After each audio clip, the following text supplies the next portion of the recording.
Hi guys, welcome back to another video. In this video, I'm going to be talking about how to create a social media marketing strategy for any client in any niche that your social media marketing agency is going to work with. So guys, before I get into this video, I want to announce that after the previous videos that I made and we mentioned that we were going to go down to posting every other day on YouTube, just purely down to the amount of messages we received, we're going to suck that off and we're going to go back to posting every single day. Tom and I had a massive discussion and we said, right, in all of our videos, we always talk about how to make your social media marketing agency stand out. We always say to find success in SMMA, to find success in digital marketing, you have to do something differently in order for your agency to stand out. And us posting every other day, because it was taking too much time posting every day, is kind of us contradicting ourselves and not putting in the time to kind of win a larger audience on social media. So we're going to go back to posting every single day on Spotify, Apple Music, and YouTube for the foreseeable future. We're going to try and stick to every day. However, there are going to be some times where we miss a day, but just bear with us. We're going to go back to posting every single day on YouTube, so please subscribe because there's going to be a lot of content coming, all kinds of different content. The interviews with our current clients are going to come out soon, more interviews with our students, more kind of hands-on tutorial stuff like Facebook ad tutorials, go high-level tutorials. All of that is coming to the channel in the future, so please subscribe so you don't miss out. However, this video is all about how to build a custom social media marketing strategy for any client in any niche that you're going to work with. And the reason why I'm creating this video is because it was actually brought to my attention with an Academy member on yesterday's live Academy call. And he said, Harry, I'm working with a B2B business that operates from supplier to retailer, as well as retailer to supplier. So there was two kind of different services this particular business offered, and it was a lead gen. It was a lead gen business in a very unusual niche. However, I want to use his question, Carl's question in the Academy, to create this video because I think it's a really important video. And what he said to me was, right, Harry, I've got this client. It's B2B. It's lead gen. There's two different types of services there. Do I need the same funnel or do I need to make separate funnels for each? Do I need to create separate email marketing strategies for each? Do I need to kind of treat them as separate campaigns? As well as that, which platform do I advertise on? And this is a really common question for those that aren't experienced in SMMA. I get a lot of questions on my Instagram daily, such as, Harry, I'm going to run ads for roofers. I've chosen the roofing niche or the construction niche. Which is better, Google ads or Facebook ads? So it's a very common question. It's a very common kind of hurdle that inexperienced SMMA owners kind of combat, which is, how do I build this strategy? Yes, it's all well and good, getting my strategy, Tom's strategy, or anyone else you follow on YouTube strategy of how to bring in customers on Facebook, etc. But it doesn't really start there because Facebook might not be the best platform. How do you know what type of funnel to use and all of that good stuff? And I'm going to cover that in this video. So step one in building a social media marketing strategy for any niche of any client in the marketing space is, first of all, choosing where you're going to build your traffic from. And there's going to be no successful marketing strategy that you can build without having an element of traffic production in there. Whether you're a content creation agency, your traffic's going to be organically through your content. If you're a paid ads agency, it's going to be either Meta ads, TikTok ads, YouTube ads, and it is down to you as the marketer to tell that client, right, you're going to get the best results by doing TikTok ads, and it's going to be this style of content. You're going to get the best response on YouTube. It is down to you. Yes, the client is going to have their idea of what they think is going to work for their industry, and please listen to them because a lot of the time they're living and breathing the industry, so they will know kind of what's best to a point, but you still need to put your expertise across and say, well, actually, that point you've said there's right, but really they might say, we need to be advertising on Google because it's the cheapest for our industry, and you need to go in and say, well, it's not necessarily the cheapest, it's actually more expensive than Meta ads, although you get a higher quality lead. So it is down to you to work with them using your expertise to say, right, this is where we're going to build the traffic, this is where we're going to get the traffic from in order to push a high stream of targeted traffic to your outlets, i.e. your websites, your funnels, etc. So that's step one, choosing your traffic production. Number two is choosing where you're going to send that traffic to. So hopefully you're offering some kind of sales funnel creation within your business, because a lot of businesses are going to need that. For 90% of the clients that we work with, sending traffic to their website, their landing page, it would just be silly to do so. It's not set up to convert, it's not got the right building blocks on it, it's not designed in the appropriate way to convert customers from social media, so therefore that ad spend and our service fee would just be completely wasted because we don't offer a service like sales funnel creation. We create sales funnels for practically every business that we work with, besides the more corporate e-commerce brands we work with, and that's essentially to increase the conversion rate of the traffic that we push them to. So if we're working with a dentist, we're not going to send them to the Invisalign page on their dental website, because 99% of them are designed terribly and they don't have the correct things on it. Yeah, you can go back and forth with them to build their website better, but you then don't have control of it. We like to have a sales funnel for Invisalign, for block paving if you're working with a landscaper or whatever it is.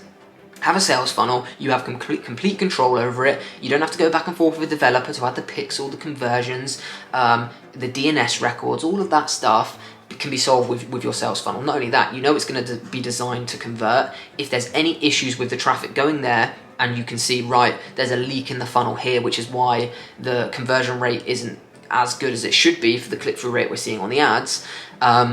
So I can just go into my funnel, change it up, and go from there. So you do need to have the knowledge and hopefully the expertise to build a sales funnel for them, but it doesn't just stop there. Like Carl brought up on the call yesterday, he said, Harry, right, do I need multiple sales funnels here? Do I need just one singular sales funnel for the overall business? And the answer I gave him, and the answer I'm going to give you, when it comes to, right, how many sales funnels do I need? How many different landing pages do I need for each client? And the answer is, it depends on the journey. For his particular case, he was running ads for a lead generation for a B2B business that had a service for suppliers to retailers and retailers to suppliers. And I said, right, Carl, is the service that both of those different types of businesses are receiving, how different are they? Is the information, the weight and the pain points that you want to hit on a sales funnel and the testimonials and all of the good stuff that comes with a sales funnel, is that the same information for both customers? If it is, keep it on the same funnel, have a drop-down menu on your lead form that just says, I'm a supplier, I'm a retailer. However, if the information for both businesses is drastically different, for example, when you're working with a dental practice, you want to have a sales funnel for Invisalign, a sales funnel for implants, a sales funnel for teeth whitening. I know I always use dentists as the example. It's just an easy example to use that can be taken across all industries.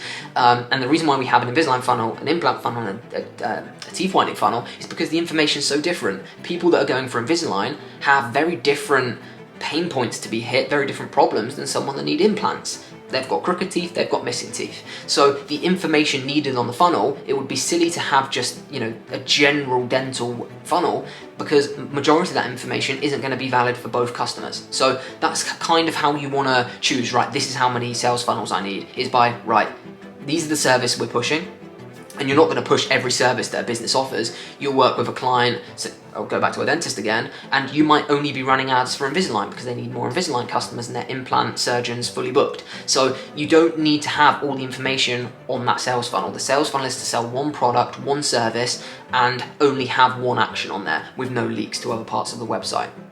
So now you've chosen your traffic production source, you've chosen how many sales funnels you're going to have and what that's going to look like. If you need tripwire funnels, whether you need funnels that kind of upsell, downsell different products, whether you're going to have a webinar funnel for a lead magnet, where you're going to have a PDF for a lead magnet to grow the email list, grow the SMS list.